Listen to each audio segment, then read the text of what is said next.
we'd prefer to just calmly go around the Cape. And everybody that we talk to, that the orcas have come to their boats, the overwhelming common response from people from 4 different countries, every single one of them said, without hesitation, it was terrifying.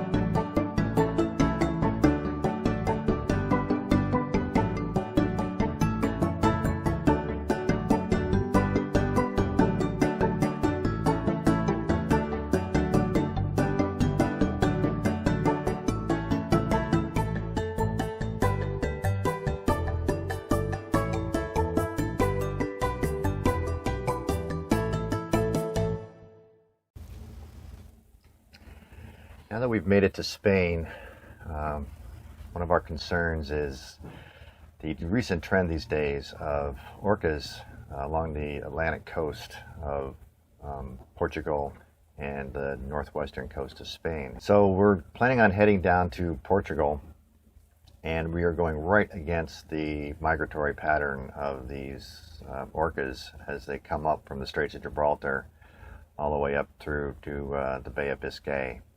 They usually do that in August, but it's been changing every year.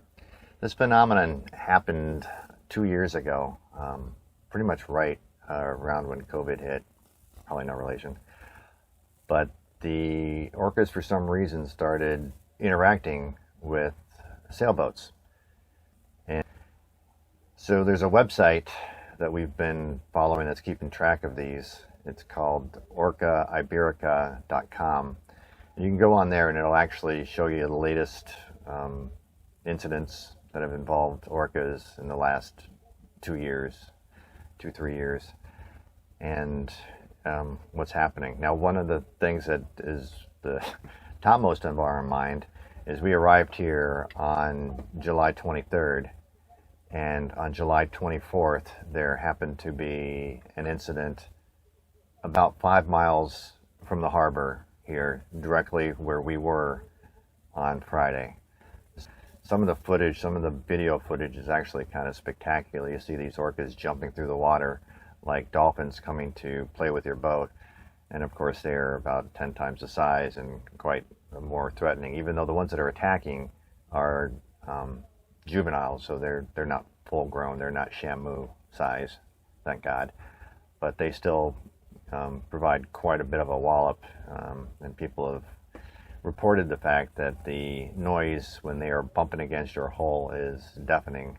But they can damage your rudder, and they seem to like doing that. There's video of them swimming under the water and actually grabbing hold of your rudder with their teeth and just swinging it back and forth.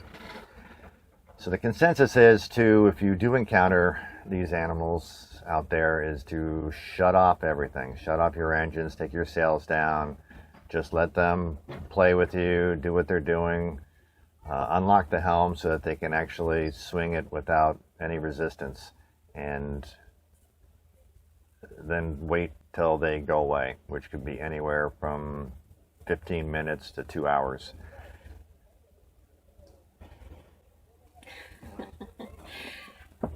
I hope it's not 2 hours.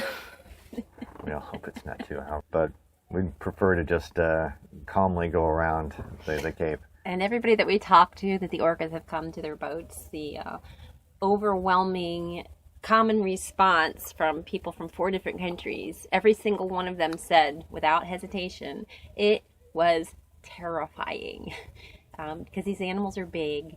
You just don't know what to do, because it's not something that you've ever encountered, a hostile attack on your boat. It may not be hostile, it may be playful, but, in your heart, all you're doing is just, being terrified that these gigantic animals are under your boat and what they're going to do to it. And we talked to 4 boats yesterday that are in this harbor, and this is not a big harbor, who have had orca encounters. We are getting ready to travel down the coast of Spain. And the migration route of the orcas is between 2 and 8 miles, which is about where we're going to be sailing down as we head towards Portugal. So our chances of encountering orcas are probably pretty good, and they don't seem to discriminate. We have a boat from Germany who had an encounter down there. a boat from Sweden. This little boat here is from Spain. They had an encounter, and one down there from Great Britain. So they picked 4 different countries, and there doesn't seem to be any rhyme or reason. They just like to come and one of the theories is they like to teach their babies how to hunt, and another one is a story that a marine biologist who came and took the report of the boat from Great Britain about their attack said that 2 years ago there were fishermen who were on a sailboat that were salmon fishing, and the orcas came and ate their salmon, and the fishermen attacked them with spears and harmed the orcas, and then ever since then the orcas have been attacking, but we have no idea if that's their real motive. Other people believe they're training their babies to hunt, and so all we know is that we do have a good chance that we are going to spot orcas since we're going right along their migration route, and we're hoping to be prepared and calm and do the right thing, because you can definitely do the wrong thing to incite them and have them have a greater chance of attacking your boat. So that's what we're doing. We're educating ourselves and being prepared. The boat from Germany, the attack happened just 2 days ago. They were on their way to this marina, and they were out sailing, motor sailing. Actually, they didn't have their sail, they just had their motor on. There was no wind, and they saw the school of orcas approaching. There's about 9 of them. And the gentleman was telling us that he had real mixed emotions. He was very excited to see orcas, but then he knew the danger because he knew of the attacks. So when you are attacked, you're supposed to turn off your engine, take down your sails, and go inside and just kind of sit there and let them do their thing and move on. And he said that it was fascinating. He was fascinated and horrified at the same time, because the sounds they were making were just really cool. They were blowing water up through their blowholes, and they could feel the mist on their face. And there was babies, and the babies would float upside down and show their white bellies. And the parents came along and nudged and kept hitting the side of the boat. So they only stayed on one side, and the adults were about 18 feet long, so they're quite sizable. And they kept bumping the boat, and the babies played and watched. So that kind of goes along with the theory that they're training their babies. The boat from Spain that I talked to, he was actually one of the original attacks of orcas, and that was a bit more aggressive. It was last year, or actually 2 years ago, when some of the first attacks happened, and they were also motor sailing, and the orcas came up and bumped their boat and didn't do any damage. The boat from Sweden actually had their propeller shaft bent to the point where it was damaged severely and had to get it repaired. Now their attack was much more aggressive, and the reason we believe is that instead of turning off the engine and just sitting there waiting for things to transpire, he actually revved up his engine and tried to just move away quickly from the situation and scare them off, and that seemed to anger them, and they ended up damaging his prop. Now the really interesting one is the boat from Great Britain. They actually had a buddy boat with them, and their story is they were crossing the Biscay Bay, and they got a fishing net tangled around their prop. So they were already in trouble because they couldn't get it untangled, but as long as they could sail, they could keep moving towards land. It was the middle of the night, 2 o'clock in the morning, and they lost all of their wind and they were drifting, so they went ahead and called a towboat because they were only 8 miles offshore. Well, at 2 in the morning, the orcas came for a visit, so I'm going to let Allie tell you all the details about it. Allie was on a boat. It was his buddy boat, and he was following the boat that got attacked by orcas, and so he shares his story of what happened that night.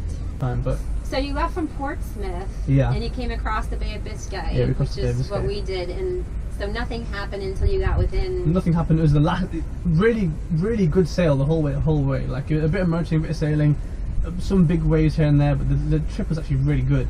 It was the last day where we were like, okay guys, last day, and about 10 minutes, 15 minutes before all this ads on the radio to Bryn, like, Bryn, it's quite an uneventful trip, wasn't it? So what happens, I don't know how much detail they give you, but they got a fishnet caught in their prop, so we were kind of just tailing them, making sure they were okay, and at some point the wind completely died, and they were just sitting ducks, and it was just the water just got dead calm, and it was like a horror movie. Like the water went completely flat, and then fog just came in, And I was like, okay, this is a bit creepy. So what I did is I was staying about 20 to 50 meters away, and I was just circling them, just so I could see them, and so there's no fishing boats were going to come and knock Okay, so into you're them pretty or much just protecting them at yeah, that point. just keeping an eye on them, and then And now you didn't have a sail up, obviously. If you nope, were sails circling. down. We were just motoring, just keeping an eye on them because until the Coast Guard got there, then we were going to carry on to La Corina, and they were going to go to the nearest safe port. I think it was Carina or something, Puerto La Carina, something like that.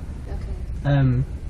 And all of a sudden, Bryn from Talisman Radio me, it was Ali.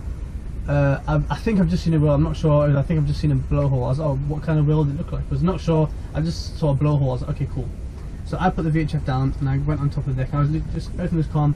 About 10 seconds later, I heard Mayday, Mayday, Oh, Mayday. no. I was like, what? Wait, what? What was that about? Then this was Jade on the radio saying, Mayday, Mayday, Mayday. There are orcas attacking the boat, and my heart just dropped. And my dad was on the helm, and as soon as we heard that orcas are attacking, Dad just went click reverse,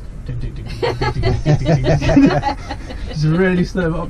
And but we still kept. I didn't want to leave them, so I kept them in sight. And but I couldn't see. It was too dark and too foggy. I couldn't see the orcas or anything. But I could see their boat just getting like moved around, and I was like, oh my god! But literally, by the grace of God, the Coast Guard just came in time with a big, massive light. The track of the Orcas is about 2 to 8 miles off the shore. That's their normal path. So we could go further out, 10 miles or so, but our plan is to visit the coast of Spain. So there's so many nice harbors that we've heard so much about. And we're going to be hopping down 12, 15 nautical miles at a time, but we are going to be staying fairly close to shore. We might stay a little closer to shore than normal. If we stay within a mile, then we probably won't encounter them. I don't think they come that close to shore, so that's basically our plan, is to stay close to shore. And if they do come by, cower in our cockpit in abject terror.